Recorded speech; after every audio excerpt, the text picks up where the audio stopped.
श्रीला प्रभुपाद की जय। भगवद गीता की जय। सद्गुरुदेव की जय।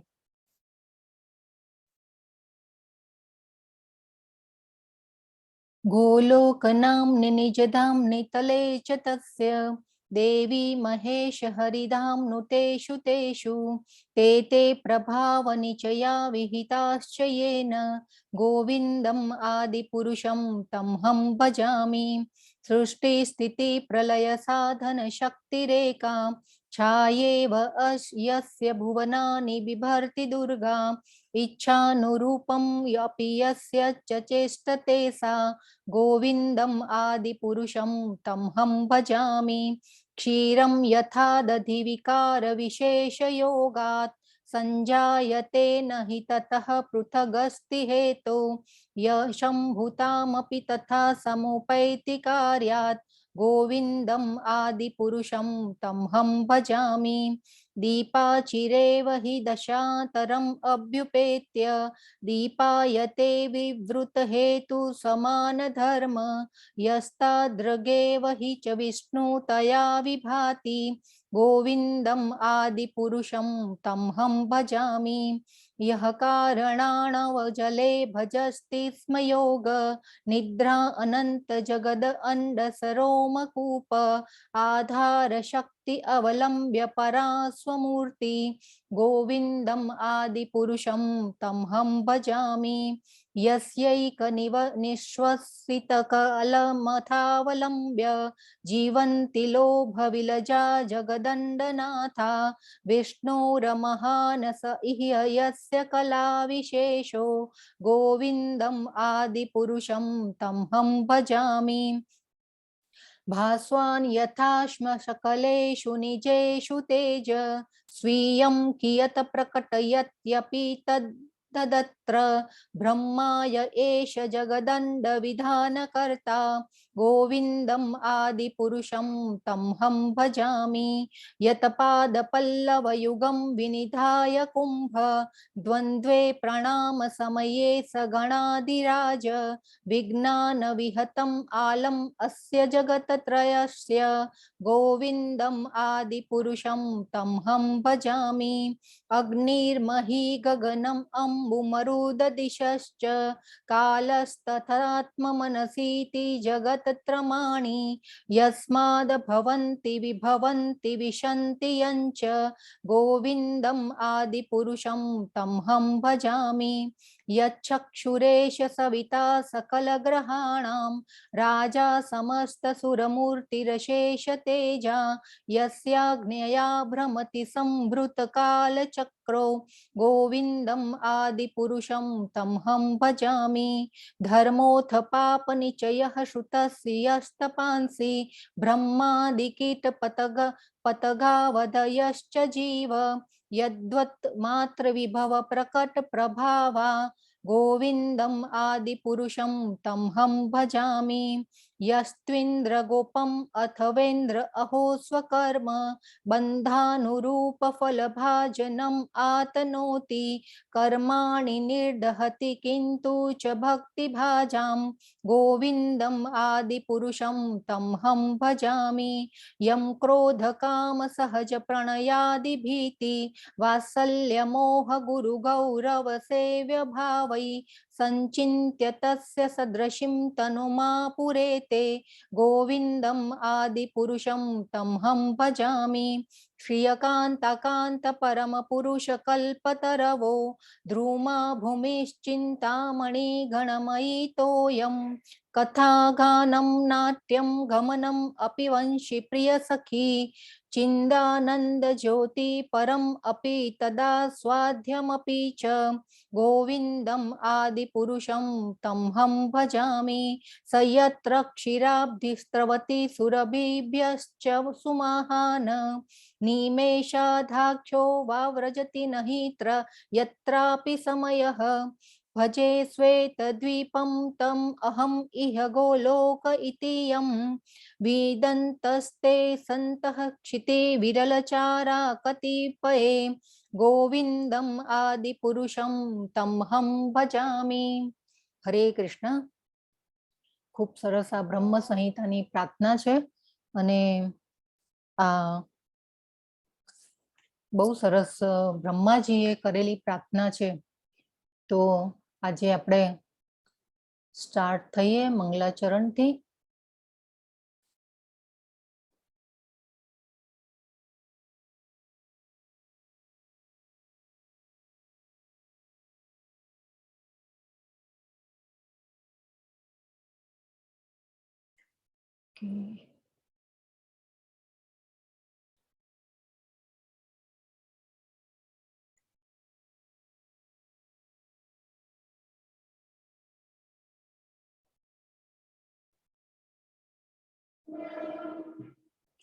તો ખૂબ સરસ વંદન કરીએ આપણે.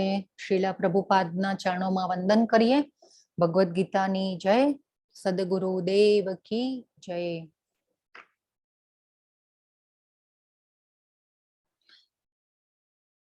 ओम अज्ञानतिमिरान्धस्य ज्ञानाञ्जनशलाकया चक्षुरुन्मिलितं येन तस्मै श्रीगुरवे नमः.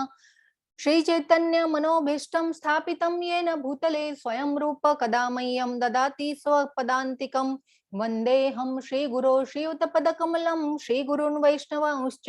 श्रीरूपं साग्रजातं सहगण रघुनाथान्वितं तं सजीवं साद्वैतं सावधूतं परिजन सहितं कृष्ण चैतन्य देवं. श्री राधा कृष्ण पादान् सहगण ललिता श्री विशाखान्वितांश्च. हे कृष्ण करुणा सिंधो दीनबंधो जगत्पते गोपेश गोपिका कांत राधा कांत नमोस्तुते. तप्त कांचन गौरांगी राधे वृंदावनेश्वरी वृषभानुसुते देवी प्रणमामि हरिप्रिये. वाञ्छाकल्पतरुभ्यश्च कृपा सिन्धुभ्य एव च पतितानां पावनेभ्यो वैष्णवेभ्यो नमो नमः. श्री कृष्ण चैतन्य प्रभो नित्यानंद श्री अद्वैत गदाधर श्रीवासादि गौर भक्त वृंद. हरे कृष्ण कृष्ण कृष्ण हरे हरे हरे राम राम राम हरे हरे. हरे कृष्ण सर्वेने. हरे कृष्ण. हरे कृष्ण माताजी. તો તમારા બધાનો ખૂબ ખૂબ આભાર. આજે પણ આપણો 11મા અધ્યાયમાં પણ જોડાવા બદલ તમારા બધાનો ખૂબ ખૂબ આભાર છે. અને આજનો જે 11મો અધ્યાય આપણે અડધો કાલે લીધેલો અને એ પછી આજે આપણે આગળ જવાનું છે.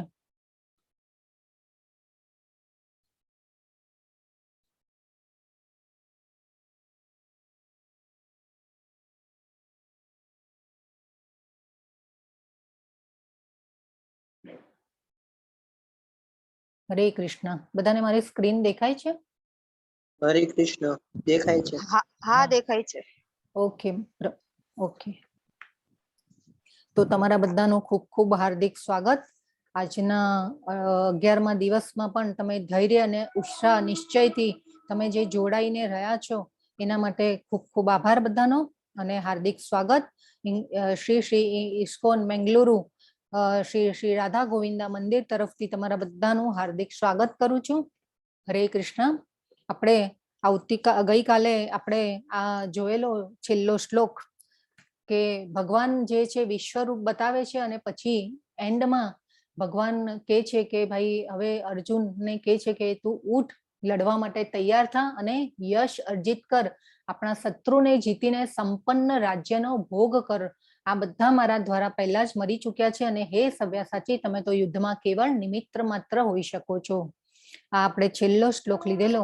આપણે જે 10મો અધ્યાય છે એની ચતુશ્લોકી ગીતા આજે આપણે થોડીક એકવાર રિપીટ કરીએ. હરે કૃષ્ણ. કોણ બોલશે? 8, 9, 10 ને 11 ચાર જણા આપણે એક અલગ અલગ જણા લઈએ. કોણ બોલશે? ગીતા હોય તમારી પાસે એ લોકો હેન્ડ રેઝ કરો તો આપણે. હરે કૃષ્ણ.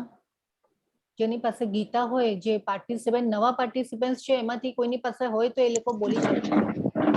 યસ, સાગર પ્રભુનો હેન્ડ રેઝ છે. ઓકે, એક શ્લોક બોલો 8મો પ્રભુ અને એનો નાનકડો જે અનુવાદ છે એ બોલો. એ પછી આપણે બીજું કોઈને લઈએ. બીજા કોઈની પાસે છે ગીતા? હરે કૃષ્ણ. હરે કૃષ્ણ. યસ સાગર પ્રભુ. ચતુશ્લોકીમાં 8મો શ્લોક છે. અહમ સર્વસ્ય પ્રભવો મતઃ સર્વ પ્રવર્તતે ઇતિ મત્વા ભજન્તે મામ બોધા ભાવ સમન્વિતા. ભગવાન એવું કહે છે કે શ્રી કૃષ્ણ હું એમ કહે છે કે હું જ સંપૂર્ણ જગતની ઉત્પત્તિનું કારણ છું.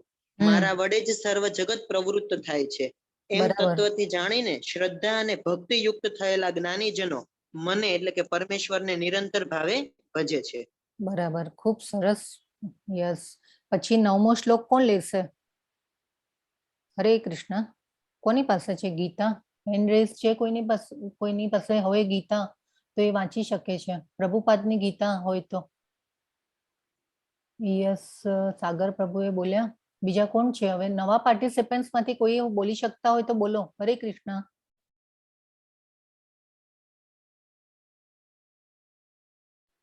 હરે કૃષ્ણ. ઓકે, જે રિપીટર્સ છે એમાંથી કોઈની પાસે હોય તો પ્લીઝ બોલી શકે છે. હરે કૃષ્ણ. હેન્ડ રેઝ કરજો. યસ, લીના માતાજી, સોનલ માતા. યસ, સોનલ માતાજી. યસ, બોલો માતાજી. સોનલ માતાજીએ હેન્ડ રેઝ કર્યો છે. હરે કૃષ્ણ. હલો, હા હું પછી નો બોલીશ, હું ગોતું કાઢું છું, ગીતાજી લીધા ને હાથમાં આના ઓકે, પછી બોલીશ. હા તો લીના માતાજી તમે બોલો. યસ. મચ્ચિતા મદ્ગત પ્રાણા બોધયંતઃ પરસ્પરમ કથયંતશ્ચ મામ નિત્યમ તુષ્યંતી ચ રમંતી ચ. મારા શુદ્ધ ભક્તોના વિચાર મારામાં નિમગ્ન હોય છે. તેમના જીવન પૂર્ણપણે મારી સેવામાં સમર્પિત હોય છે અને તેઓ પરસ્પર બોધ આપી તથા મારા વિશે વાતો કરી પરમ સંતોષ તથા આનંદનો અનુભવ કરે છે. યસ, ખૂબ સરસ માતાજી. યસ, અને બીજું? હરે કૃષ્ણ. હરે કૃષ્ણ.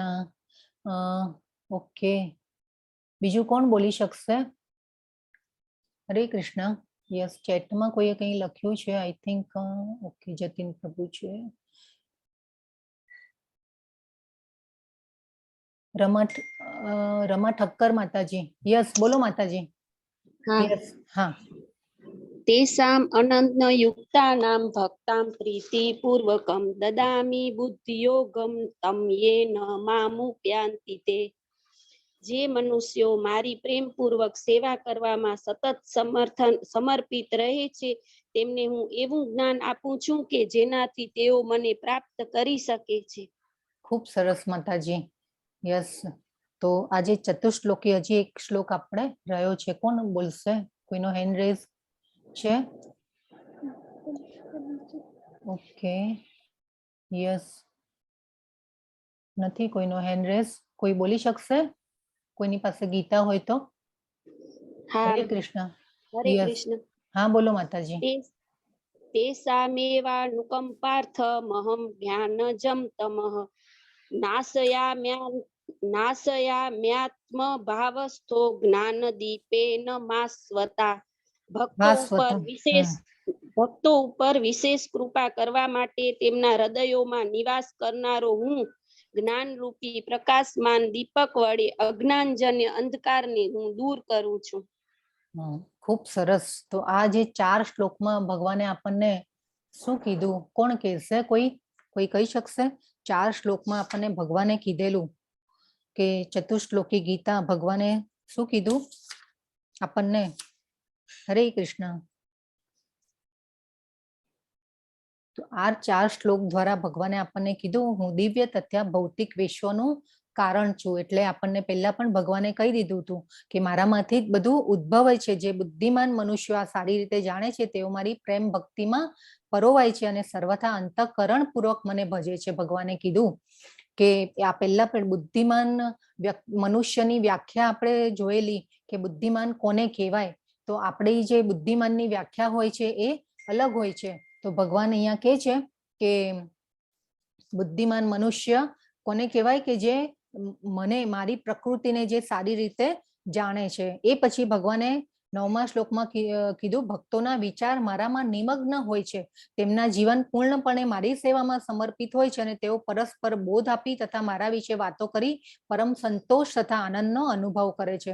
તો આ શ્લોકમાં પણ ભગવાને શું કીધું કે જેના વિચારો મારામાં નિમગ્ન હોય છે. આ પહેલા પણ ભગવાને કીધેલું કે જે મારામાં મન એકાગ્ર કરે છે એ સ્થિર મુનિ કહેવાય છે. એટલે જે ધીર મુનિ કહેવાય છે એને મુનિ કીધો છે ભગવાને. એ પછી આપણને એક શ્લોકમાં યોગી પણ કહી દીધું ભગવાને કે ભાઈ જે મારામાં મન એકાગ્ર કરે છે એ યોગી છે. સાચો યોગી કોણ છે? તો જે ધ્યાન કરે છે કે એ બધું એ રસ્તા બી સારા જ છે. ભગવાન કાલના અધ્યાયમાં બધું ખૂબ સરસ રીતે ભક્તિ યોગ સમજાવશે. પણ પરમ આપણે જે અત્યારે જ્ઞાનની ચર્ચા કરી રહ્યા છે તો એમાં કેવું કે આપણે અકર્મ કરી રહ્યા છે. ભગવાન માટેનું કોઈ પણ કાર્ય આપણે જે કરીએ એ અકર્મમાં આવે છે અને એ જે આપણા અકાઉન્ટમાં જમા થતું હોય છે બધે, અને એ પછી આપણે આજે પરમ સંતોષ અને આનંદનો અનુભવ કરીએ છીએ. તો આપણને ભગવાનના કોઈ પણ આપણે કાર્ય કરીએ એમાં આપણને આનંદ જ આવતો હોય છે, ઓલવેઝ આનંદ જ આવે છે.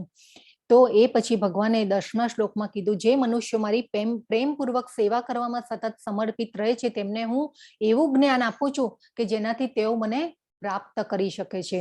તો જો જ્ઞાન બુદ્ધિ એ પણ ભગવાન જ આપે છે આપણને, અને જેના દ્વારા આપણે જે ધનની પ્રાપ્તિ છે કે જે પણ કંઈ ફળ આપે છે આપણને ભગવાન, એ આપણે તો મહેનત કરીએ, પુરુષાર્થ આપણા હાથમાં છે, પણ ફળ આપવાનું ભગવાનના હાથમાં છે. અને આપણને કઈ રીતે ફળ આપવું, આપણી પાત્રતા મુજબ ભગવાન કઈ રીતે આપે છે એ બધું ભગવાન આપણે વિચાર્યું ન હોય ને એવું પણ ભગવાન આપણને આપી દે છે ઘણીવાર. પણ એ આપણી શરણાગતિ અને આપણું સમર્પણ હોવું જોઈએ. તો આ રીતે આ ખૂબ જ 4 શ્લોક જે છે એ ખૂબ જ મહત્વના છે. આ પણ બધા શ્લોક જે છે એ યાદ રાખવા જેવા છે. જો આપણે મોઢે કરી શકીએ અને બાય હાર્ટ કરીએ તો આ ખૂબ જ સરસ શ્લોક છે. તો અને 11મા શ્લોકમાં ભગવાને કીધું, ભક્તો ઉપર વિશેષ કૃપા કરવા માટે તેમના હૃદયોમાં નિવાસ કરનારો હું જ્ઞાનરૂપી પ્રકાશમાન દીપક વડે અજ્ઞાનજન્ય અંધકારને દૂર કરું છું. જો અહીંયા ઓલી જે કહેવાય ને કે ભગવાને સાબિતી આપી દીધું, સાઈન કરી નાખી કે તેમના હૃદયોમાં નિવાસ કરવા વાળો હું. તો આપણે જોયું હતું કે પરમાત્મા તરીકે આપણા હૃદયમાં ભગવાન જે છે પરમાત્મા તરીકે નિવાસ કરે છે, અને આપણી સાક્ષી તરીકે પણ રહે છે, અને આપણને પરમિશન પણ આપે છે. આપણી જે પણ ઈચ્છાઓ હોય એ મુજબ આપણને એ કરવાની પરમિશન પણ આપે છે. અને ભગવાન શું કે છે કે જ્ઞાનરૂપી પ્રકાશમાન દીપક વડે અજ્ઞાનજન્ય અંધકારને દૂર કરું છું. તો આ જે અજ્ઞાનજન્ય અંધકાર જે છે શેનાથી દૂર થશે? તો ભક્તિ વડે દૂર થશે. જેમ જેમ આપણે મન એકાગ્ર કરીશું ભગવાનમાં, તો આપણા જે ઇન્દ્રિયોના ઘોડા જે છે એ કંટ્રોલમાં રહેશે, અને આપણી જે ઈચ્છાઓ જે છે એના ઉપર આપણે કંટ્રોલ કરી શકીશું. કેમ કે આપણે આ જે સકામ કર્મો અને આપણી ઈચ્છાઓના જે ઘોડાઓ જે છે એ દોડતા રહે છે, અને એ પછી આપણે જે છીએ એ મનુષ્યો આપણે ખરા ખોટા કામોમાં ફસાઈએ છીએ, અને આ જન્મ મરણ જરા વ્યાધિ ના ચક્રમાં આપણે જે જાયન્ટ વ્હીલ જોયું હતું એક પિક્ચરમાં, સ્લાઇડમાં, તો એ જાયન્ટ વ્હીલમાં આપણે ફર્યા કરીએ છીએ. તો આ ખૂબ જ મહત્વના શ્લોક છે અને બાય હાર્ટ કરવા જેવા છે. તો આ ચતુશ્લોકી ગીતા તરીકે કહેવાય છે. તો આમાં 4 શ્લોકમાં ભગવાને પૂરેપૂરો આખી ગીતાનો સાર આપી દીધો છે કે ભગવાને એક તો શરણાગતિ પણ આપણે ભગવાનને સ્વીકારવાની, એ પછી ભગવાન કહે છે કે હું જ્ઞાન અને બુદ્ધિ પણ હું જ આપું છું, એ પણ કહી દીધું ભગવાને. અને શું કીધું કે અજ્ઞાનરૂપી અંધકારમાંથી હું જ્ઞાનરૂપી પ્રકાશમાં પણ હું જ લાવું છું. તો આપણે જો જેટલા શરણાગત થઈશું ભગવાનને, એટલું આપણને જે ભગવાન તરફ આપણો ભગવાન અને આપણો જે સંબંધ છે એ ગાઢ થશે. તો આ રીતે, અને ખૂબ સરસ 10મા અધ્યાયમાં ભગવાને આપણને સમજાવેલું. આપણે રિપીટ કેમ કરીએ છીએ કે આપણા માઇન્ડમાં આ બધું ધીરે ધીરે એબ્ઝોર્બ થતું જાય, અને એ પછી આપણે ભગવાનના કામમાં, આપણે ભગવાનના કર્મ, આપણે જે ભગવાન માટે જે કર્મ કરવાના છે, ભગવાનને સેન્ટરમાં રાખીને કામ કરવાના છે, એમાં આપણું મન લાગતું જાય. તો આ રીતે આપણે ભક્તિ સેવા દ્વારા, અને આપણને ખબર છે કે એ રસ્તો કે આપણે શું કરવાનું છે ભક્તિ સેવા માટે, આપણે શું કરવાનું છે. હરે કૃષ્ણ. આપણે ઘણી વાર આપણે આ બધી વાતો થઈ ગઈ કે આપણે ભક્તિ સેવામાં આપણે કઈ રીતે ભગવાનમાં મન એકાગ્ર કરવાનું છે, આપણી ઇન્દ્રિયોને ક્યાં લગાવવાની છે. હરે કૃષ્ણ. જપમાળા જાપ કરવાનો, કરવામાં. હરે કૃષ્ણ જાપ કરવાનો. યસ, આત્માનું પોષણ શું છે? હરિનામ. તો જાપ કરવાના છે. એ પછી શું કરવાનું? ભગવાનની આપણે શું સેવા કરવાનું? સવારે ઉઠીને યસ ભગવાનની સેવા. ભગવાનની સેવા. હરે કૃષ્ણ. ખૂબ સરસ. બીજું? ભગવાનને ભોગ ધરાવવાનો. યસ, ભોગ ધરાવીને પ્રસાદ લેવાનો. એ પછી બીજું આપણે જે ભગવાનને ફૂલ ચડાવવાના, ભગવાનને શ્રૃંગાર કરવાના, શ્રૃંગાર કરી અને પછી ભગવાનને મન ભરીને નિહાળવાના. અને ભગવાન સાથે આપણે છે ને, આપણે કઈ બી મુશ્કેલીઓ હોય ને તો એ ઓલવેઝ ભગવાનને કહેવાનું. આપણે કોઈને ન કહી શકતા હોય તો આપણે ઓલવેઝ ભગવાન સામે બેસીને ભગવાન સાથે વાતો કરવાની, કે પણ એ ભગવાન સાથે આપણે જો વાતો કરીએ ને તો આ આપણી ખરેખર મુશ્કેલીઓ દૂર થાય છે. અને જેમ જેમ આપણે ભગવાન સાથે આપણો સંબંધ બાંધીશું એ રીતે ભગવાન પણ આપણને એમાંથી બહાર કાઢતા જાય છે. આ ખરેખર બધા જે ભક્તોના અનુભવો અને જે મહાત્માઓ જે છે જેને આત્મ સાક્ષાત્કાર કરેલા છે, જેવા આપણે એવા ભક્તોને પણ આપણે કેટલી બધી કથાઓ આપણા પુરાણો શાસ્ત્રોમાં બધી આપેલી છે કે આવા જે ભક્તો થઈ ગયા એ બધાએ આત્મ સાક્ષાત્કાર કરેલા છે ભગવાનનો. તો એવા ભક્તોની આપણે જે એના બધાના એક્સપિરિયન્સ વાંચીએ કરીએ તો આ બધા ભક્તોની કૃપા પણ આપણા ઉપર આવતી જાય છે. તો આ રીતે આપણે અર્જુનની જેમ આપણે ભગવાનના ભક્ત બનીશું તો આપણે ભગવાનને પામી શકીશું.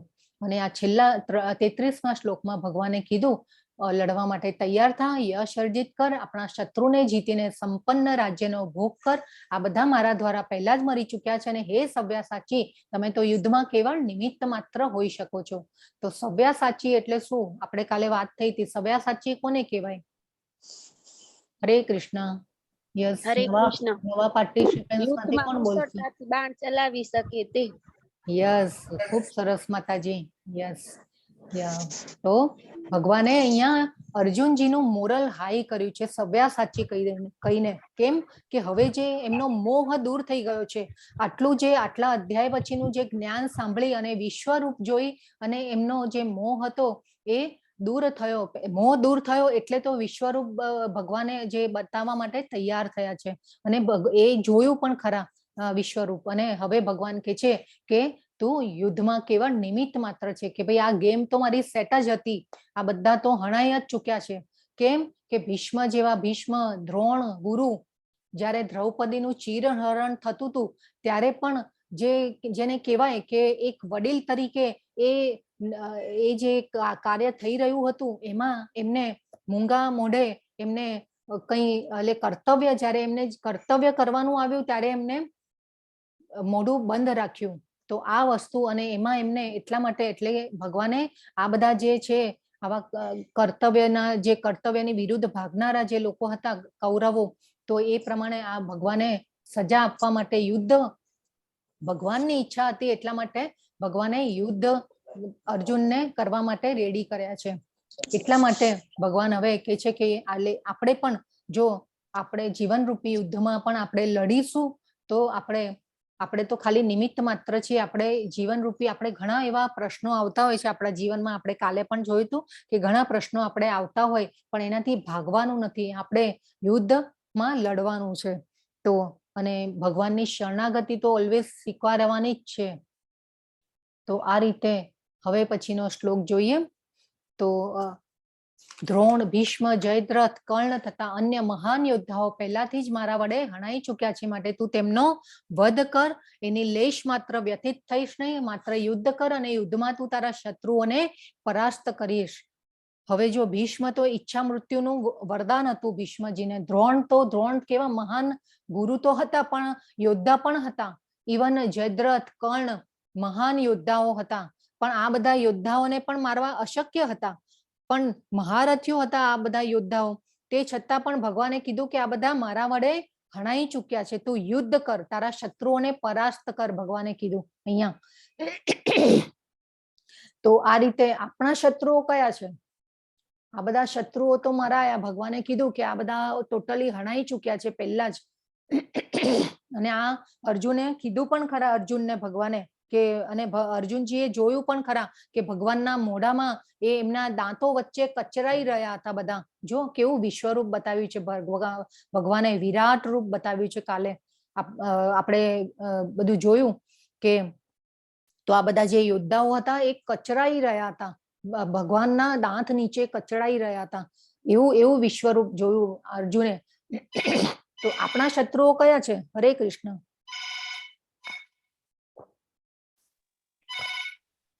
કામ, ક્રોધ, લોભ, મોહ. યસ, બરાબર છે. અહંકાર. યસ, અહંકાર પણ આવે. પણ અહંકાર જે છે બે જાતના હોય છે. એક તો મિથ્યા અહંકાર કે જે આપણો મિથ્યા અહંકાર બે હોય. એક સાચો અહંકાર પણ હોય અને ખોટો અહંકાર. તો આપણો જે અહંકાર જે છે એ કેવો છે? ખોટો મિથ્યા અહંકાર છે, કે આપણે શરીરની ઈચ્છાઓ માટે થઈ અને આપણે શરીરના જે ભોગો ભોગવીએ છીએ અને એને સુખ માની લઈએ છીએ, કે ભાઈ આપણી પાસે ધન હોવું જોઈએ, આપણી પાસે સંપત્તિ હોવી જોઈએ, અને આ બધાનું જે સુખ જે આપણે કઈ કહેવાય કે એ બધું જે સુખ મળે એ બધા પૈસાથી કે ધન સંપત્તિ વૈભવથી આપણને જે સુખ મળે એને આપણે સુખ કહીએ છીએ. પણ એ આપણો મિથ્યા અહંકાર છે, આપણું અજ્ઞાન છે. એક ટ્રુ ઈગો અને ફોલ્સ ઈગો. પણ એક જે ટ્રુ ઈગો હોય ને એ આપણે એ પણ હોવો જોઈએ. કેવી રીતે? તો આપણે ભગવાનના ભક્ત છીએ એ ઈગો હોવો જોઈએ. તો એને ટ્રુ ઈગો કહેવાય, કે આપણે ભક્ત બનવાની કોશિશ કરી રહ્યા છે ને આધ્યાત્મિકતામાં આગળ જઈ રહ્યા છે, તો એ પણ ઈગો એક આપણામાં હોવો જોઈએ, તો એને ટ્રુ ઈગો કહેવાય. તો આ બે ઈગો હોય છે, એક આપણો આ મિથ્યા અહંકાર કે ભાઈ જેને આપણે સુખ માની લઈએ છીએ. તો ઓકે, તો આપણા શત્રુઓ ખૂબ સરસ બધાએ જવાબો આપ્યા, બધા ક્વિઝ ભરે છે અને સરસ આન્સર આપી રહ્યા છે. મને પણ આનંદ થાય છે. તમારા બધાનો ખૂબ ખૂબ આભાર. તો કામ, ક્રોધ, લોભ, મોહ, મત્સર અને મદ, તો એ આપણા જે છે કહેવાય કે રાક્ષસ જેવા છે, એટલે આપણા શત્રુઓ છે. તો આપણે એક જોઈએ કે ભાઈ સતયુગમાં જ્યારે હતું, આપણે અત્યારે આપણા આ કળિયુગમાં આ બધા આપણા રાક્ષસો છે, એટલે જેને કહેવાય ને શત્રુઓ છે આપણા. જ્યારે સતયુગ હતો એમાં દેવો અને દાનવો અલગ અલગ ગ્રહો ઉપરથી આવેલા અને એ વચ્ચે લડાઈ થતી હતી. એટલે જેને કહેવાય ને કે ભાઈ દેવો અને દાનવો, દાનવ એટલે રાક્ષસ. તો એ રીતે એટલે હિરણ્યકશિપુ ને એ બધા જે હતા એ સતયુગમાં ભગવાને કેટલા બધા રાક્ષસોનો વધ કર્યો છે, અને બધું આપણે જે કથાઓ છે ભાગવતમમાં પણ છે, અને બધી કથાઓ ઘણી આવે છે. એ પછી ત્રેતાયુગમાં પૃથ્વી ઉપર રામ ભગવાન અયોધ્યામાં હતા અને રાવણ હતા એ લંકામાં હતા. એટલે લંકામાં હતા પણ એ રાવણ પણ કેવા હતા? આસુરી વૃત્તિ. અને રામ જે છે દેવ ભગવાન, રામનો અવતાર આપણે જોયું છે, કૃષ્ણના જ અવતાર હતા રામ ભગવાન. તો આપણે રામ ભગવાન છે એ ત્રેતા યુગમાં હતા અને કૃષ્ણ ભગવાન આપણે દ્વાપર યુગમાં આવ્યા. તો આ રીતે પણ ત્યારે પણ દેવ અને દાનવોની વચ્ચે લડાઈ હતી, અને આ જે ભાવના હતી એ પછી જે દ્વાપર યુગમાં કૌરવો અને પાંડવો આવ્યા. એક જ કુટુંબમાં હતા, કુરુ વંશમાં પાંડવો અને કૌરવો પણ કુરુ વંશમાં. પણ આપણે જેમને કહેવાય ને કે ભાઈ પાંડવો એટલે કે આપણે દેવ સમજીએ, ને આપણે દાનવો એટલે કૌરવો બધા દાનવ કહેવાય. એટલે એ રીતે યુદ્ધ થયા દેવ અને દાનવો વચ્ચે. એટલે કેવી કે ભાઈ પાંડવો અને કૌરવો વચ્ચે ભાવનાઓ કેવી હતી? બધી અલગ અલગ હતી ભાવનાઓ. પાંડવો ઓલવેઝ ધર્મની સાઈડ હતા, કૌરવો જે છે એ અધર્મની સાઈડ હતા. તો આ રીતે ભાવનાઓ અલગ અલગ હતી. એટલે કેવું કે આ જે રાક્ષસોની જે હતી આ બધા જે ફોર્મેશન જે ચેન્જ થતા ગયા, તો એવી રીતે કળિયુગમાં જે છે એ જ દાનવો આપણી અંદર છે. કે ભાઈ ભગવાન આપણને ઉત્તિષ્ટ કે છે, આપણને કે છે કે ભાઈ ઉઠ, ઉભો થા. પણ આપણે રોજે રોજ કોની સામે લડવાનું છે? આ રાક્ષસોની સામે, કામ, ક્રોધ, લોભ, મોહ, મત્સર અને મદની સામે આપણે લડવાનું છે. જો આની સામે આપણે લડી શકીશું તો આપણે ભગવાનને પામી શકીશું અને ભક્તિમાં આગળ વધી શકીશું. તો એટલે આપણે એવું નહીં સમજવાનું કે આ જમાનામાં રાક્ષસો છે જ નહીં. એકચ્યુઅલી આ બધા રાક્ષસો જે છે આપણી અંદર જ છે. કે એવું નહીં કે ભાઈ માથે બે ઓલા મોટા શિંગડા હોય ને એકદમ ઓલું કાળું ભયાનક રૂપ હોય ને દાંત મોટા મોટા હોય એને જ રાક્ષસ કહેવાય, એવું નથી. આ બધા જે જેમ જેમ યુગો ચેન્જ થયા એમ આ રાક્ષસોના પણ જે ફોર્મેશન છે એ ચેન્જ થતા ગયા. તો આ રીતે આ જે શ્લોક જે છે એમાંથી આપણે આ બોધપાઠ લઈ શકીએ. એ પછી ભગવાન કે છે સંજય જે છે આ બધું જે વર્ણન છે ને સંજય અત્યારે ધૃતરાષ્ટ્રને કહી રહ્યા છે. હે રાજા, પૂર્ણ પુરુષોત્તમ પરમેશ્વરના મુખેથી આ વચનો સાંભળ્યા પછી ધ્રુજી રહેલા અર્જુને તેમને હાથ જોડી વારંવાર નમસ્કાર કર્યા અને ડરતા ડરતા ભગવાન કૃષ્ણને ગદગદ કંઠે આ પ્રમાણે કહ્યું. તો અહીંયા જો અર્જુને નમસ્કાર કર્યા છે, તો આ પણ એક ખૂબ મોટો પોઈન્ટ છે આ શ્લોકમાંથી કે નમસ્કાર કર્યા. આપણે નમસ્કાર કરવા એ પણ એક સાયન્સ છે. તો આપણો જે આપણે ગુરુઓને પ્રણામ કરીએ, ભગવાનને તો કરીએ જ આપણે, કે ભગવાનને કરીએ, આપણા ગુરુઓને કરીએ, આપણા માતા પિતાને કરીએ, આપણા જે પણ વડીલો હોય એને નમસ્કાર કરીએ. તો આપણે એ જે નમસ્કાર કરીએ છીએ એ આપણે કોને કરીએ છીએ? આપણે એ વ્યક્તિને કરીએ છીએ? નહીં, આપણે એના જ્ઞાનને, એના એક્સપિરિયન્સને આપણે પ્રણામ જે કરીએ છીએ એ આપણાથી સિનિયર છે એટલે એમની ભક્તિને, એમની અંદર પરમાત્મા છે એટલે આપણે એમને નમન કરીએ છીએ. અર્જુને પણ અહીં વારંવાર નમસ્કાર કરવાનું પણ એક સાયન્સ છે. બીજા શ્લોકમાં અર્જુને કહ્યું, હે ઋષિકેશ, આપના નામના શ્રવણથી જગત હર્ષ પામે છે અને એ રીતે બધા લોકો આપના પ્રતિ અનુરુક્ત થાય છે. જો કે સિદ્ધ પુરુષ આપને સાદર નમસ્કાર કરી રહ્યા છે, પરંતુ અસુરગણ ભયભીત છે અને તેઓ ચારે તરફ ભાગી રહ્યા છે. એ યોગ્ય જ થયું છે. જો હવે અર્જુન બી કઅહીંયા કે છે, અહીંયા પાછા ઋષિકેશ કીધા ભગવાનને. ઋષિકેશ એટલે શું? હરે કૃષ્ણ. ઋષિકેશ કેમ કીધા છે અહીંયા ભગવાનને? હરે કૃષ્ણ. ઇન્દ્રિયોના સ્વામી, ઇન્દ્રિયો જે જીતનાર છે, ઇન્દ્રિયો પર જીત લેનાર છે, એ ઋષિકેશ. યસ, ખૂબ સરસ મોહિની માતાજી. હવે હું બધાને અવાજથી પણ હવે ઓળખાવા લાગુ છું ને કોણ બોલે છે મને ખ્યાલ આવે છે. અરે ખૂબ સરસ માતાજી. તો હે મહાત્મા, હવે 37માં, હે મહાત્મા, આપ બ્રહ્માથી પણ શ્રેષ્ઠ છો, આપ આદિ સૃષ્ટા છો, તો પછી તેઓ આપને સાદર પ્રણામ કેમ ન કરે? હે અનંત, હે દેવેશ, હે જગન નિવાસ, આપ પરમ સ્તોત્ર અક્ષર કારણોના કારણ તથા ભૌતિક જગતથી પરે છો. હવે અહીંયા ભગવાન આપ બ્રહ્માથી પણ શ્રેષ્ઠ છો, આપ આદિ સૃષ્ટા. હવે જે અર્જુનજી છે એ સ્વીકાર કરે છે. એમને વિશ્વરૂપ આટલું મોટું વિરાટ રૂપ જોયું એ પછી એમને એમ થઈ ગયું કે આ તો ભગવાન છે. એમ કે આ દેવેશ, હે જગન નિવાસ કે છે, આમ આ પરમ સ્તોત્ર અક્ષર કારણોના કારણ તથા ભૌતિક જગતથી પણ પરે છો. અર્જુનજીએ કહી દીધું. આપ આદિદેવ સનાતન. આ હું કેમ વાંચી રહી છું કે આપણે અર્જુનજીના શબ્દોને આપણે સમજીએ છીએ અહીંયા કે અર્જુનજી શું બોલ્યા છે, એટલે હું એમને એમ જ વાંચી રહી છું. હે મહાત્મા, આપ બ્રહ્માથી પણ શ્રેષ્ઠ છો, આપ આદિ સૃષ્ટા છો, આપ તો પછી તેઓ આપને સાદર પ્રણામ કેમ ન કરે? હે અનંત, હે દેવેશ, હે જગન નિવાસ, આપ પરમ સ્તોત્ર અક્ષર કારણો કારણ અને ભૌતિક જગતથી પરે છો. આદિદેવ, આપ આદિદેવ સનાતન પુરુષ તથા આ દ્રશ્ય જગતના પરમ આશ્રય છો. આપ જ બધું જાણવા વાળા છો અને આપ જ તે બધું જ છો.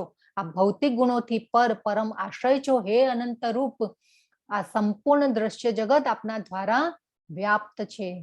જો આ અર્જુનજીએ હવે આ બધું જોઈ લીધું અને ભગવાનને કાલે આપણે જોયું કે ભગવાનને શું કીધું એમને કે હું ક્યાંય આદિ કે અંત હું જોઈ શકતો નથી. ભગવાનને કીધું કે આ હું વિશ્વ રૂપમાં હું તમારો આદિ અથવા તો અંત ક્યાંય પણ જોઈ શકતો નથી, એવું કીધું ભગવાનને. એટલે આજે આદિદેવ સનાતન પુરુષ અને દ્રશ્ય જગતના પરમ આશ્રય છો અને બધું જાણવા વાળા છો, અર્જુનજીએ એમ કહ્યું.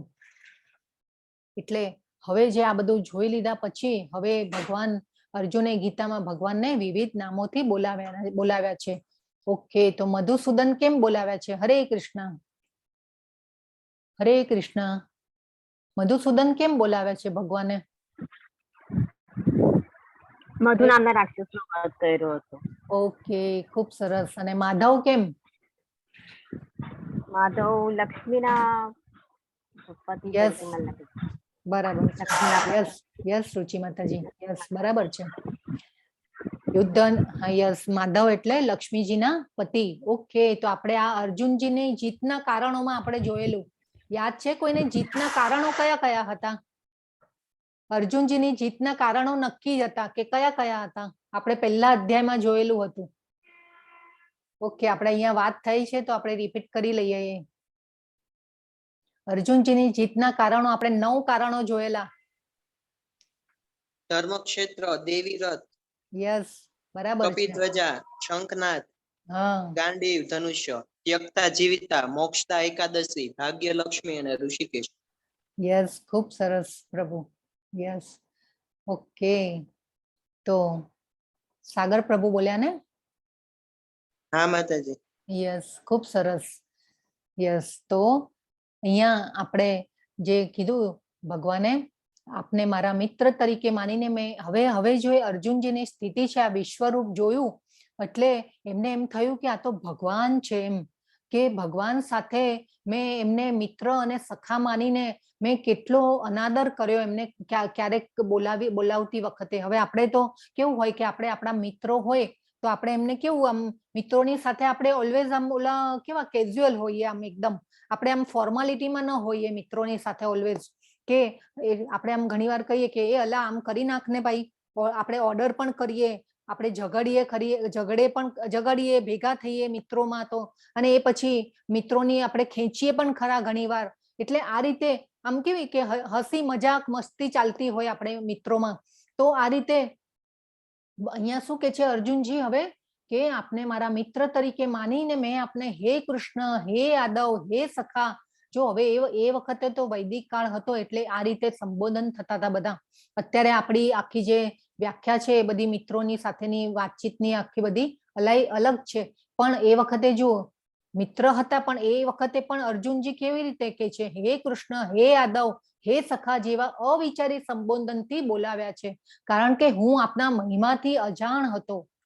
જો અહીંયા અર્જુનજી હવે કન્ફેસ કરે છે કે સ્વીકાર કરે છે કે મેં તમને આ રીતે અવિચારી સંબોધનથી બોલાવ્યા, હું આપના મહિમાથી અજાણ હતો, મેં મૂર્ખામીથી કે પ્રેમવશ જે કંઈ કર્યું હોય તે માટે કૃપા કરી મને ક્ષમા કરો. મેં ઘણીવાર વિનોદમાં, વિશ્રામના સમયે, સાથે સૂતી વખતે, સાથે બેઠા હોઈએ ત્યારે, અથવા સાથે જમતી વેળા, કોઈ વાર એકલા તો કોઈ વાર ઘણા મિત્રો વચ્ચે આપનો અનાદર કર્યો છે. હે અચ્યુત, અહીંયા બી પાછા અચ્યુત કીધા. તો અચ્યુત એટલે કેમ? અચ્યુત ક્યારે કે છે ભગવાનને અર્જુન? હરે કૃષ્ણ. યાદ છે કોઈને અચ્યુત? આપણે અચ્યુત વિશે પણ આપણે જાણી ગયા હતા. નવા પાર્ટિસિપન્ટ્સ માંથી કોણ કહેશે? યસ, વેટ લીના માતાજી, આપણે કોઈ નવા પાર્ટિસિપન્ટ્સ માંથી કોઈ હોય તો બોલો. અચ્યુત એટલે? હરે કૃષ્ણ. અચ્યુત એટલે ભગવાનને અચ્યુત કેમ કીધા છે? ઓકે ઓકે લીના માતાજી બોલો માતાજી. યસ,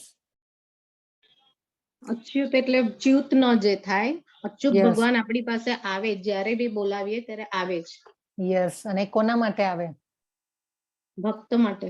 યસ, ખૂબ સરસ માતાજી, થેન્ક યુ. હરે તો કૃષ્ણ. હરે કૃષ્ણ. તો ખૂબ સરસ.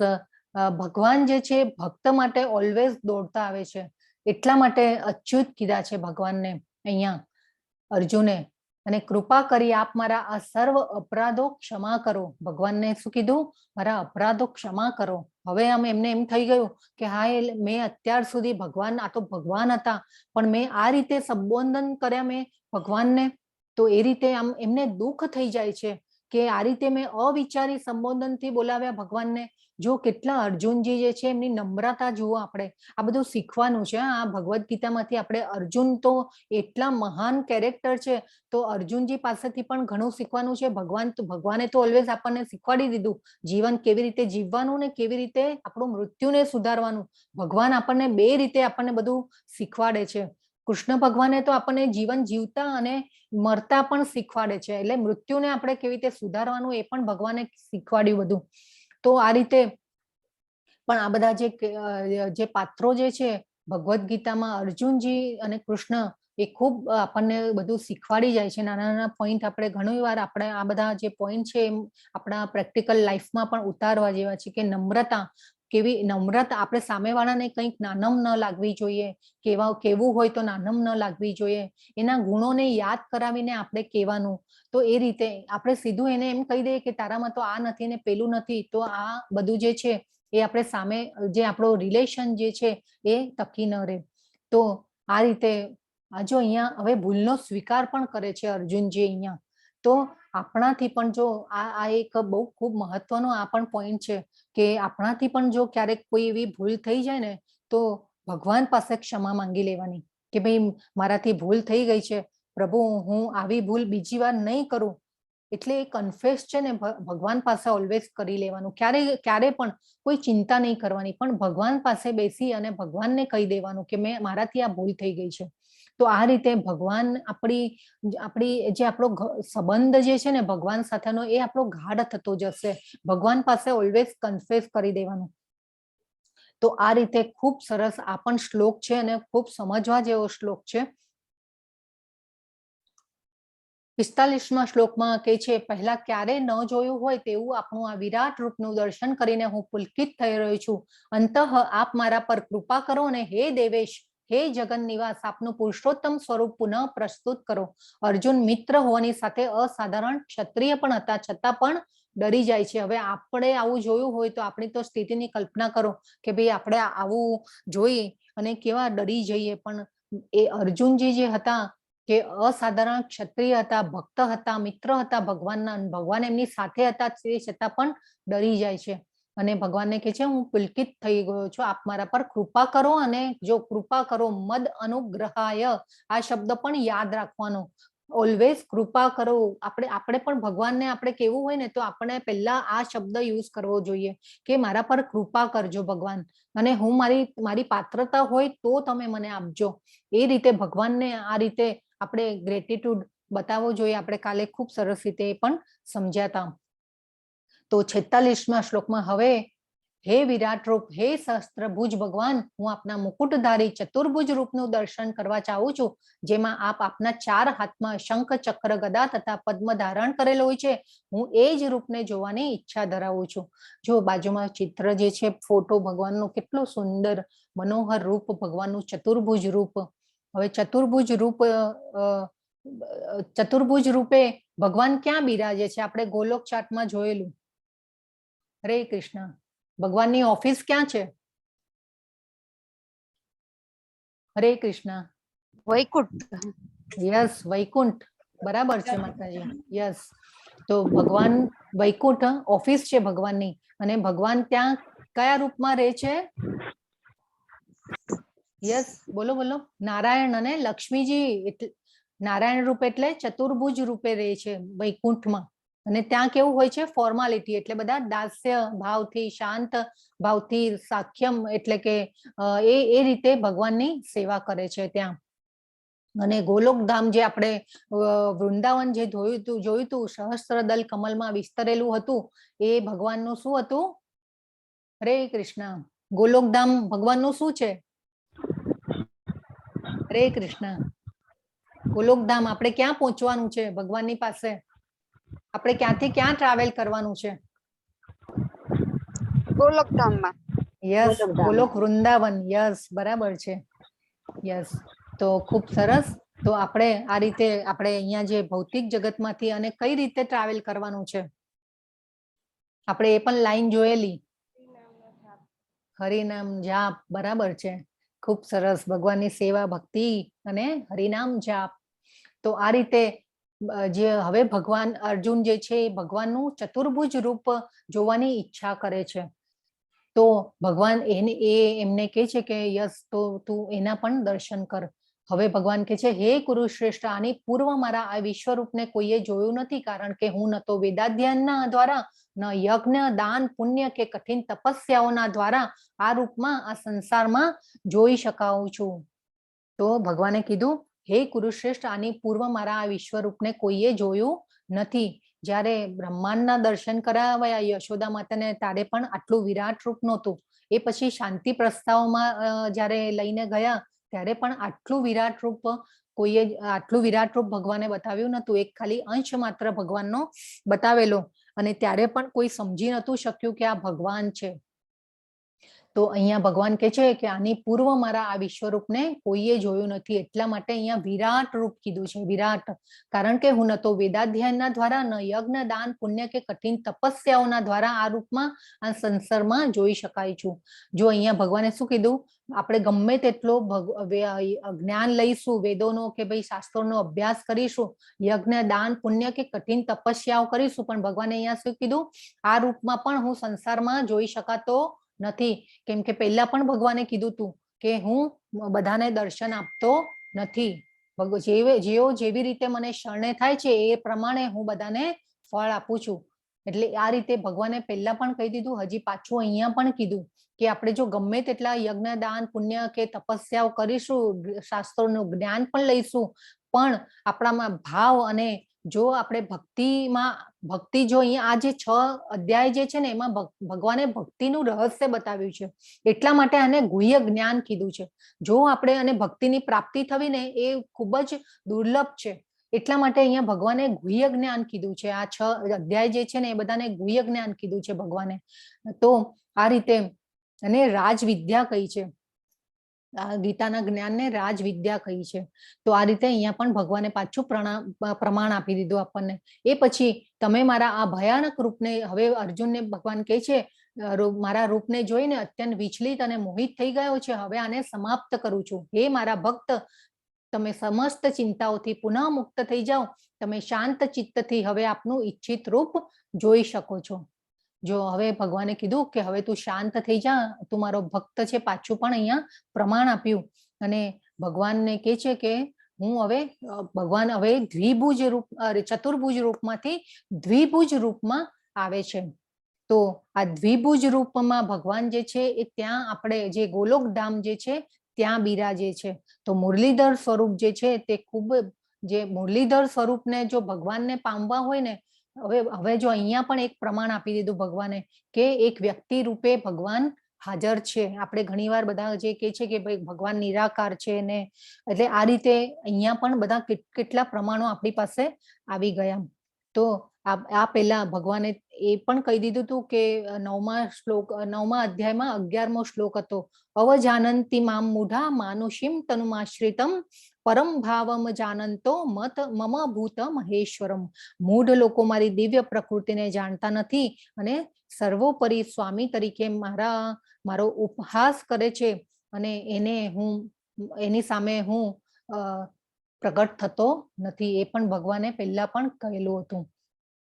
તો હવે ચતુર્ભુજ રૂપમાંથી ભગવાન દ્વિભુજ રૂપમાં આવે છે. તો ચતુર્ભુજ જે સ્વરૂપ છે તે ભગવાનની ઓફિસ છે, અને આ જે મુરલીધર સ્વરૂપ છે, જે દ્વિભુજ સ્વરૂપ છે, એ ભગવાન જે છે એમના ઘરમાં કેઝ્યુઅલ, એટલે કે આપણે જેમ ઘરમાં કેઝ્યુઅલ રૂપમાં રહેતા હોય એવી રીતે ત્યાં રહે છે. તો આ રીતે ત્યાં જે ભાવ જે છે, વાત્સલ્ય ભાવ, સાખ્ય ભાવ, માધુર્ય ભાવ, ત્યાં રાધાજી સાથે માધુર્ય ભાવમાં બિરાજે છે ભગવાન ગોલોકધામમાં. તો ભગવાનનું આ સ્વરૂપ છે તે માત્ર અને માત્ર પ્યોર ડિવોશનલ સર્વિસ એટલે શુદ્ધ ભક્તિથી જ જાણી શકાય છે. આજે દ્વિભુજ સ્વરૂપ જે છે એ ભગવાનની જો પ્યોર શુદ્ધ ભક્ત જ્યારે બનીએ ને, અને હજી તો આગળ આપણે ઘણું સમજવાનું છે, એ આપણે સમજીશું બધું, તો શુદ્ધ ભક્તિથી જ આપણે જાણી શકીએ છીએ દ્વિભુજ સ્વરૂપને. તો હવે આગળ આપણે જોઈએ, સંજય ધૃતરાષ્ટ્રને કહ્યું, અર્જુનને આ પ્રમાણે કહ્યા પછી પૂર્ણ પુરુષોત્તમ પરમેશ્વર કૃષ્ણે તેમનું અસલી ચતુર્ભુજ રૂપ પ્રકટ કર્યું અને છેવટે પોતાનું દ્વિભુજ રૂપ દર્શાવી ભયત્રસ્ત અર્જુનનું ધૈર્ય વધાર્યું. તો આ સંજયજીએ પણ ત્યાં હસ્તિનાપુરમાં બેઠા બેઠા પણ આ જે ભગવાનનું જે રૂપ જે છે એ પણ એમને પણ નિહાળ્યું છે, કેમ કે એ પણ એમના ભક્ત હતા. તો 51 શ્લોક જે છે એમાં અર્જુને શ્રી કૃષ્ણને એમના આદિ રૂપમાં જોયા તો કહ્યું, હે જનાર્દન, આપના અતિ સુંદર માનવી રૂપને જોઈને હું હવે સ્થિર ચિત્તે થયો છું અને મેં મારી પ્રાકૃત અવસ્થા પ્રાપ્ત કરી લીધી છે. હવે અહીંયા ભગવાન અર્જુનજીએ કીધું કે અતિ સુંદર માનવી રૂપને જોઈને પણ હું સ્થિર ચિત્ત થયો છું. જો હવે આ ભગવાને વ્યક્તિ રૂપે, એટલે ભગવાન તો હતા જ, સાથે એ આપણે અહીંયા એક પાછું બીજું પ્રમાણ આપી દીધું, માનવી રૂપને જોઈને હું સ્થિર ચિત્ત થયો છું, અર્જુનજી કે છે. અને 52મા શ્લોકમાં કે છે, પૂર્ણ પુરુષોત્તમ પરમેશ્વરે કહ્યું, હે અર્જુન, તું અત્યારે મારા જે રૂપને જોઈ રહ્યો છે તેના દર્શન અતિ દુર્લભ છે. જો અહીંયા ભગવાન શું કહી રહ્યા છે, દેવો પણ આ અતિ પ્રિય રૂપના દર્શન કરવાનો અવસર સદૈવ શોધતા રહે છે. હવે જો આ દેવો પણ આ રૂપના દર્શન કરવા માટે અવસર શોધતા હોય તો આપણી તો વિસાત જ શું હતો, આપણે તો ક્યાં સુધી પહોંચવાનું છે. વિચાર કરો આપણે કે આપણે બધાએ તો કેટલી ભક્તિમાં આગળ જવાનું છે. તો ભગવાને કીધું કે દેવો પણ આ અતિ પ્રિય રૂપના દર્શન કરવાનો અવસર સદૈવ શોધતા રહે છે. તો આવું ભગવાને કહી દીધું. તો જ્યારે પૃથ્વી ઉપર પણ ભગવાન જ્યારે આવ્યા ત્યારે પણ એમના જે મોહિત રૂપ જે હતું, આકર્ષક રૂપ, એ પણ ખૂબ સુંદર અને મોહિત કરનારું હતું, આકર્ષણ વાળું હતું ભગવાનનું રૂપ. પછી 54મા શ્લોકમાં, હે અર્જુન, માત્ર અનન્ય ભક્તિ દ્વારા જ મને મૂળ રૂપમાં જાણી શકાય છે કે જે રૂપમાં હું તારી સામે ઊભો, અને એ જ રીતે મારું પ્રત્યક્ષ દર્શન પણ કરી શકાય છે. કેવળ આ જ રીતે તું મારા વિશેના જ્ઞાનના રહસ્યોને પામી શકીશ. જો હવે આ બહુ ઇમ્પોર્ટન્ટ છે. આ જે છે અનન્ય ભક્તિ, અનન્ય શબ્દ પણ આપણે એક મગજમાં ફિટ કરવી દેવાનું છે કે અનન્ય ભક્તિ દ્વારા જ, અને ભગવાને અહીંયા પણ કેવો એકદમ સ્ટ્રેટ ફોરવર્ડ કહી દીધું છે ભગવાને કે અનન્ય ભક્તિ દ્વારા જ મને મૂળ રૂપમાં જાણી શકાય છે કે જે રૂપમાં હું તારી સામે ઉભો છું, અને એ જ રીતે મારું પ્રત્યક્ષ દર્શન પણ કરી શકાય છે. કેવળ આ જ રીતે તું મારા વિશેના જ્ઞાનના રહસ્યોને પામી શકીશ. તો આપણે પણ અનન્ય ભક્તિમાં, અનન્ય ભક્તિ કરનારું કોણ હતું? હરે કૃષ્ણ. અનન્ય ભક્તિમાં કોણ આવે કે વારે વારે ભગવાન જે છે સેનાની વચ્ચે યાદ કરે છે? કુંતા માતા. કુંતા માતા. યસ, કુંતા માતા. યસ, તો અનન્ય ભક્તિ દ્વારા જ મને મૂળ રૂપમાં જાણી શકાય છે કે જે રૂપમાં હું તારી સામે ઉભો છું. તો ભક્ત્યાત્વ અનન્યયા, અને એ ભગવાને અને એટલે આપણે જે પણ અનન્ય શબ્દ, અનન્ય એટલે કે જેનો કોઈ બીજો વિકલ્પ નથી. અનન્ય કોને કહેવાય? કે જેનો કોઈ બીજો વિકલ્પ ન હોય. કે અનન્ય એટલે આપણે જેને કહેવાય કે ખૂબ આપણે જે દિવ્ય અલૌકિક ભક્તિ દ્વારા જ મૂળ રૂપમાં જાણી શકાય છે. અને આ રીતે જો આપણે ભગવાનની ભક્તિમાં સંલગ્ન થઈશું તો આ આપણું જે ભગવદ્ ગીતાનું જ્ઞાન જે છે આપણામાં ધીરે ધીરે ઓબ્ઝર્વ થતું જશે, અને એ પછી આપણે ભગવાનમાં ભાવ આવતો જશે, નિષ્ઠા વધતી જશે, અને એ પછી આપણને ભગવાન સાથે આપણો પ્રેમ સંબંધ બંધાશે. આપણો જે સંબંધ છે ભગવાન સાથેનો એ ગાઢ થતો જશે. તો આ પણ ખૂબ જ મહત્વનો શ્લોક છે. અને આ શ્લોકમાં પાછું ભગવાન એકદમ સ્પષ્ટ જણાવે છે કે કેવળ અનન્ય ભક્તિ દ્વારા જ તું મને સમજી શકાશે. મને એકદમ સ્પષ્ટ કહી દીધું છે ભગવાને.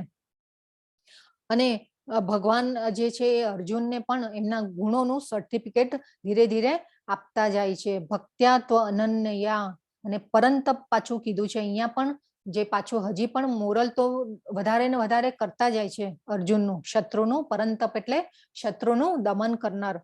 તો આ રીતે પણ આ શ્લોક ખૂબ જ મહત્વનો છે. આ બધા જે પાછળના શ્લોક છે ને એ ખૂબ મહત્વના છે આ બધા. હવે છે, હે પ્રિય અર્જુન, મત કર્મ મત પરમો મત ભક્ત સંગ વર્જિત નિવૈરઃ સર્વભૂતેષુ યહ સ મામેતિ પાંડવ. તો હે પ્રિય અર્જુન, સકામ કર્મ તથા માનસિક તર્ક વિતર્કના સંસર્ગ દોષથી રહિત થઈને જે મારી શુદ્ધ ભક્તિમાં પારાયણ રહે છે, જે મારે માટે જ કર્મ કરે છે, જે મને જ જીવનનું પરમ ધ્યેય માને છે, અને જે જીવ માત્ર પ્રતિ મૈત્રી ભાવ રાખે છે તે નક્કી મને પામે છે. જો હવે પણ આ જે મત કર્મ છે, જે શબ્દ એટલે મારા માટે, આ જે મત મત મામ એ બધા શબ્દો વારંવાર જે ભગવાન જે છે એ દોહરાવે છે. મામેકમ શરણમ વ્રજ. પછી બીજું કીધું માનસિક તર્ક વિતર્ક, એટલે અને સંસર્ગ દોષથી રહિત. એટલે આપણે પહેલા જોયું હતું કે આપણે સારા કોન્ટેક્ટ શોધવાના છે કે આપણે કોનો સંગ કરવાનો, આપણે કાગડાનો સંગ કરવો છે કે હંસનો સંગ કરવો છે. એ આપણે એક સ્લાઇડમાં જોયેલું કે કાગડો જે છે એ ઓલવેઝ કચરાના ઢગલામાં એની જે વૃત્તિ હોય છે એ ત્યાં હોય છે પ્રકૃતિ, અને હંસ જે છે એ ઓલવેઝ સારા જે પાણી, જે સારું પાણી અને હંસ કમળ જે એકદમ જેને કહેવાય ને કે શુદ્ધ વાતાવરણમાં હંસ વિહાર કરે છે. તો આ રીતે આપણે પણ એટલે આપણે વિચારવાનું છે કે સંગ વર્જિત એટલે કે સંગતિ કોની કરવાની? તો આપણે ભક્તોનો સંગ કરવાનો છે. તો આપણે જે અત્યારે જ્ઞાનની ચર્ચા કરી રહ્યા છે, આપણે જે ભક્તોનો સંગ મળવો છે ને એ પણ દુર્લભ છે. કેમ કે આજકાલ જે છે ને આ બહુ ડિફિકલ્ટ થઈ ગયું છે કે ભૌતિક વાતો કરવા માટે આપણને બહુ બધા મળી જાય, પણ આ જ્ઞાનની ચર્ચા, ભગવાનની ચર્ચા કરવા માટે આપણને બહુ ઓછા માણસો મળી રહેતા હોય છે. તો અને જો ન મળે ને આપણને, તો આપણે આ પ્રભુપાદની જે બુકો જે છે, બુક્સનો સંગ કરવાનો. ભગવદ્ ગીતા હું વારે વારે તમને કહેતી રહું છું કે આપણે ભગવદ્ ગીતાનો સંગ કરવાનો. અને આમાં એક બીજો શબ્દ છે નિવૈરઃ. નિવૈરઃ સર્વભૂતેષુ, એટલે આમાં આપણે કોઈની સાથે વેરભાવ રાખવાનો નથી, અને જીવ માત્ર પ્રતિ મૈત્રી ભાવ રાખે છે તે નક્કી મને પામે છે. હવે આમાં પણ એક પોઈન્ટ છે કે ભગવાને પહેલા પણ કીધું હતું કે સર્વ જીવોના હૃદયમાં હું પરમાત્મા તરીકે બિરાજું છું. તો એ રીતે આપણે શું થયા, આપણે જે આખું કુટુંબ જે છે, વિશ્વ જે છે, આપણું કુટુંબ ફેમિલી થયું. એટલે જે આ વસુધૈવ કૌટુંબકમ ની જે ભાવના જે છે એ આપણે અહીંયા ભગવાને કીધું કે અહમ બીજ પ્રદપિતા, એ પણ ભગવાને કીધું. તો આપણે ભગવાનના સંતાનો છીએ આપણે બધા, અને આપણે જે એકબીજા પ્રત્યે આપણે વેરભાવ રાખવાનો નથી. અત્યારે જે કળિયુગમાં જે આપણે આપણા આજુબાજુમાં બધું ચાલી રહ્યું છે આપણે જોતા જ હોઈએ છીએ કે કેવું બધું વાતાવરણ જે છે અત્યારે, કે બધા જે રોગોના ઉદ્ભવ જે થઈ રહ્યા છે, એ પછી આપણે કે ઘર ઘરમાં આપણે જોઈ રહ્યા છીએ કે ભાઈ પહેલા તો જોઈન્ટ ફેમિલી હતા, એ પછી હવે બધા વિભક્ત થવા લાગ્યા. તો આ રીતે બધું જે અત્યારે એટલે આ બધી કળિયુગની અસર છે. આપણે એમાં બીજા કોઈનો વાંક ન કાઢી શકીએ, પણ આ જે કહેવાનો અર્થ છે કે આપણે એકબીજા પ્રત્યે જો સમભાવ રાખીશું તો આપણે પંડિતની પણ બે વ્યાખ્યાઓ જોયેલી કે પંડિત કોને કહેવાય કે જે મૃત અને જીવિતમાં શોક નથી કરતો, અને બીજું ભગવાને કીધું હતું કે જે બધા જીવો પ્રત્યે સંભાવ રાખે છે. આપણે એક પંડિતની વ્યાખ્યા, બે પંડિતની વ્યાખ્યા જોયેલી કે જે બધા જીવો પ્રત્યે સંભાવ રાખે છે એને પંડિત કીધા છે ભગવાને.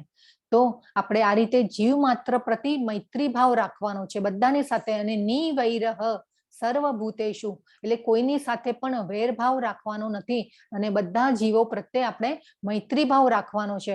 અને આ રીતે એટલે નિવૈરહ એટલે શત્રુ રહિત, એટલે બધાની સાથે મૈત્રી ભાવ રાખવાનો, દુશ્મનાવટ નથી કરવાની. તો આ જે છે ખૂબ મહત્વનો શ્લોક છે અહીંયા, એટલે ખૂબ સરસ આપણે સમજવાનું છે. અહીંયા આપણે જે આ બાજુમાં ચિત્ર જે છે એ ખૂબ સરસ આપણે એક કથા જોયેલી, અને એમાં છેલ્લે હતું કે ભાઈ એમને બહુ તપ કર્યું અને પછી વિષ્ણુદૂત એમને વિમાન દ્વારા લેવા આવે છે. એ કઈ કથા હતી, કોઈને યાદ છે? હરે કૃષ્ણ. પ્રહલાદની. પ્રહલાદની નહીં. Okay, yes. બીજા કોઈ નવા પાર્ટિસિપન્ટ્સ માંથી કોઈ હાથ હેન્ડ રેઝ છે? જિગ્નેશ દરબાર પ્રભુ. યસ પ્રભુ બોલો. ગુરુ મહારાજ. યસ જિગ્નેશ દરબાર પ્રભુ. અજામિલ. યસ અજામિલ. યસ અજામિલ, બરાબર છે. યસ, ઓકે, ખૂબ સરસ. આપણે જેના ટર્ન આવી ગયા છે બોલવાના એને આપણે બીજાને ચાન્સ આપી રહ્યા છીએ. ઓકે, ખૂબ સરસ. તો અજામિલ જે હતા એમનું પુત્રનું નામ નારાયણ રાખેલું. આપણે વાત તમને યાદ, કથા હું બોલીશ એમ થોડું યાદ આવતી જ હશે કે અજામિલ જયારે હતા છેલ્લે યમદૂતો આવે છે ને પછી વિષ્ણુદૂત આવે છે લેવા માટે. યમદૂતો અને વિષ્ણુદૂતોની વચ્ચે જે સંવાદ ચાલે છે કે ભાઈ આ તો અમારો ક્લાયન્ટ છે. નારાયણ બોલ્યો યમદૂતોને જોઈ, અને આ જે અજામિલ જે છે એ ભયભીત પામ્યા, અને એ પછી એના પુત્રને પુકારે છે નારાયણ નારાયણ કરીને. એટલે પછી એ વિષ્ણુદૂતો આવે છે, અને વિષ્ણુદૂતોને પણ વિષ્ણુદૂત અને યમદૂતોની વચ્ચે સંવાદ ચાલે છે. અને એ સંવાદ પછી જે આંખો ખોલે છે વિષ્ણુદૂતને જુએ છે, એટલે પછી એમને જ્ઞાન થાય છે કે ભાઈ આ તો મેં બહુ ખોટું કર્યું, હું કેવા અપરાધ સાથે મેં આ બધું આખી જે મારું જીવન જે છે એ બગાડ્યું છે, કેવા નીચા ધ્યેય માટે થઈને મેં મારું જીવન બગાડી નાખ્યું. અને એ પછી વિષ્ણુદૂતને કહે છે કે ભાઈ હવે મને થોડો ચાન્સ આપો, હજી મારે જીવન જીવવું છે, અને ભગવાનનું પછી તપસ્યા ને બધું કરી અને એ પછી જે આ વિષ્ણુદૂત જે છે વિમાનમાં આવી અને લઈ જાય છે. આપણા જે શાસ્ત્રો છે ને એમાં ઘણી બધી આ બધી કથાઓ છે, અને એટલું બધું શાસ્ત્રોમાં પેલા જે અત્યારની હવે બધી જે શોધો થઈ રહી છે ને એ પણ એ પહેલા આપણે શાસ્ત્રોમાં જે બધું કહી દીધું છે એ પછી બધી શોધો થયેલી છે. એટલે આપણને એમ થાય કે આપણા શાસ્ત્રો કેટલા જે એને કહેવાય ને કે આમ આપણું એક એલું કહેવાય ને કે એક સંપત્તિ છે. આપણી જે શાસ્ત્રો છે ને આપણી સંપત્તિ છે, અને આ ભારત ભૂમિ જે છે એ આપણી ખૂબ જેને કહેવાય ને કે ભાગ્યવાન, આપણે જે ભારતમાં જન્મ લીધો ને તે આપણે આપણી જાતને ભાગ્યવાન માનવી જોઈએ કે આપણે આવી ભૂમિમાં આપણો જન્મ થયો છે.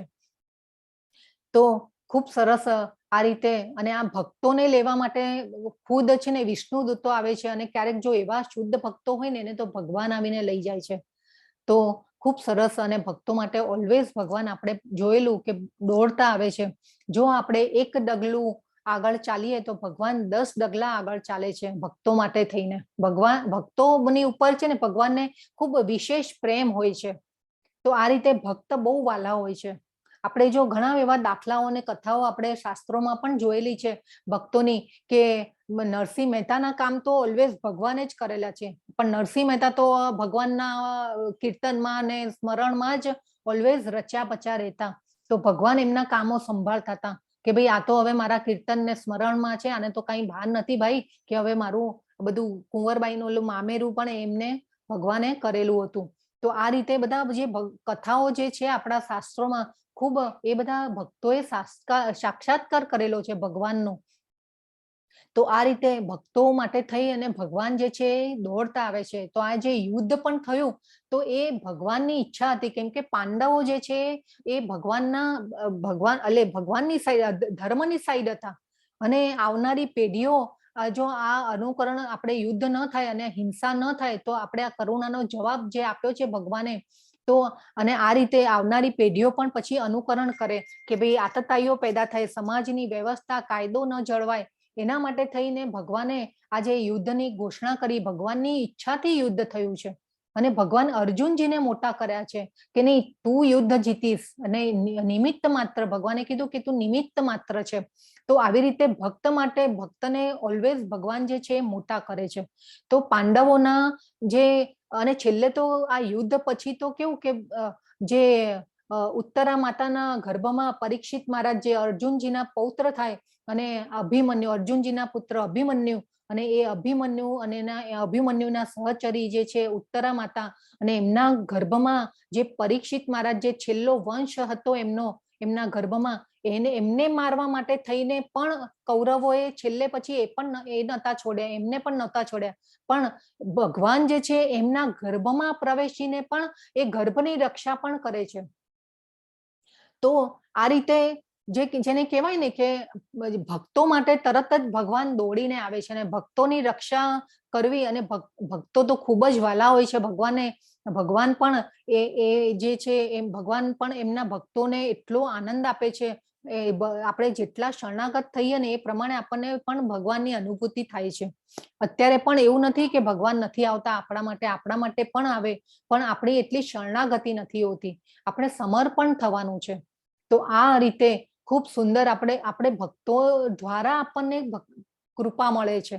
આપણને એમ થાય ઘણીવાર કે આપણે કેમ સીધા કૃષ્ણને જ આપણે ભક્તોને યાદ કરવાના. આપણે ઘણીવાર તમને એમ લાગુ કે ભાઈ કુંતી માતાને કેમ આ વારે વારે આવું કહે છે કે ભાઈ કુંતી માતાને યાદ કરવાના, પણ જે ભગવાનની કૃપા છે એ આપણા ઉપર ભક્તો દ્વારા આવતી હોય છે. આપણા ઉપર કૃપા આપણે સુકૃતિની પણ વાત કરી હતી કે આપણને કોઈ ભક્ત પ્રસાદ આપે, આપણે તો ટેસ્ટ માટે થઈને ખાઈ લીધો, પણ એ આપણી અજ્ઞાત સુકૃતિ થઈ ગઈ કે એ સુકૃતિ જે છે એને એટલે એ આપણા અકાઉન્ટમાં જમા થઈ ગયું. ઇવન જે આપણે પ્રસાદ પણ આપણા ઘરે પણ પ્રસાદ આપણે જો બનાવીએ તો એ પ્રસાદ વેચીને ખાવાનો, કે કેમ કે આ જે સામેવાળાની પણ એના અકાઉન્ટમાં જમા થતું જાય, બેંક બેલેન્સ એનું પણ વધતું જાય.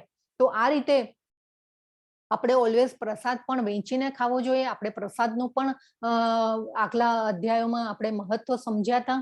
અને ભગવાનની સેવા કરવામાં તો આપણે ખરેખર મન પરોવવું જ જોઈએ. જે ન કરતા હોય એ ચાલુ કરો.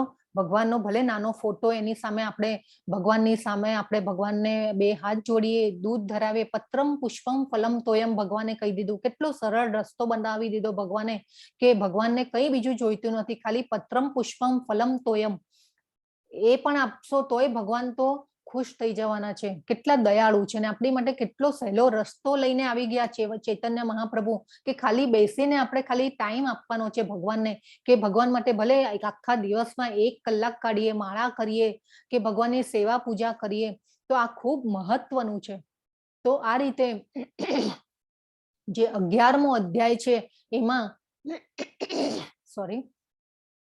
1 થી 4 શ્લોકમાં અર્જુનજી છે કૃષ્ણને પોતાના વિશ્વરૂપ દેખાડવાની વિનંતી કરે છે. જે 5 થી 8 શ્લોક છે એમાં ભગવાન શ્રી કૃષ્ણ તેમના વિશ્વરૂપનું વર્ણન કરે છે. અને 9 થી 14 શ્લોકમાં અર્જુનની વિશ્વરૂપની દ્રષ્ટિ, એટલે અર્જુનજી વિશ્વરૂપનું જુએ છે, અર્જુનનો વિશ્વરૂપનો અનુભવ 15 થી 31 શ્લોકમાં. પછી જે છે 32 થી 34 શ્લોકમાં ભગવાન જે છે જવાબ આપે છે. અને 35 થી 46 શ્લોકમાં અર્જુનજી જે છે એ પ્રાર્થના કરે છે, સ્તુતિ કરે છે એ રીતે ભગવાનની, કે આટલું વિશ્વરૂપ જોઈને પણ અર્જુનજીને પ્રાર્થના કરવાનું મન થાય છે. જો કે આ પણ એક ખૂબ મહત્વનો પોઈન્ટ હતો, આપણે સમજેલા કે અર્જુનજી જે છે સ્તુતિ કરે છે. તો આવા વિશ્વરૂપના દર્શન કરીને જો સ્તુતિ કરવાનું કોને મન ન થાય. તો 47 થી 55 શ્લોકમાં કૃષ્ણના દર્શન કરવા માટે શુદ્ધ ભક્તિની જરૂર છે એ પણ ભગવાને કહી દીધું આપણને કે અનન્ય ભક્તિની આપણે અનન્ય ભક્તિ દ્વારા જ મને મારા મૂળ રૂપમાં જાણી શકાશે એ પણ ભગવાને આપણને આજના અધ્યાયમાં જણાવી દીધું. તો આ ખૂબ જ સુંદર અધ્યાય હતો. વિશ્વરૂપ આપણે જોયું ભગવાનનું અને સુંદર રીતે અર્જુનજીએ આપણને જણાવ્યું કે અને વિશ્વરૂપમાં શું શું જોયું, કઈ રીતે જોયું. તો આપણે ભગવાનની એક શક્તિનું આપણે જે દર્શન કર્યું કે કેટલી અપાર અનંત શક્તિ છે ભગવાનના વિશ્વરૂપમાં. તો આ રીતે આજનો જે અધ્યાય જે છે અહીંયા પૂર્ણ થાય છે. હરે કૃષ્ણ. હરે કૃષ્ણ બધાને. હરે કૃષ્ણ. હરે કૃષ્ણ. હરે કૃષ્ણ. વાંછા કલ્પતરુભ્યશ્ચ કૃપા સિંધુભ્ય એવ ચ પતિતાનાં પાવનેભ્યો વૈષ્ણવેભ્યો નમો નમઃ. અનંત કોટિ વૈષ્ણવ વૃંદ કી જય. ભગવદ ગીતા કી જય. શ્રીલા પ્રભુપાદ કી જય. હરે કૃષ્ણ.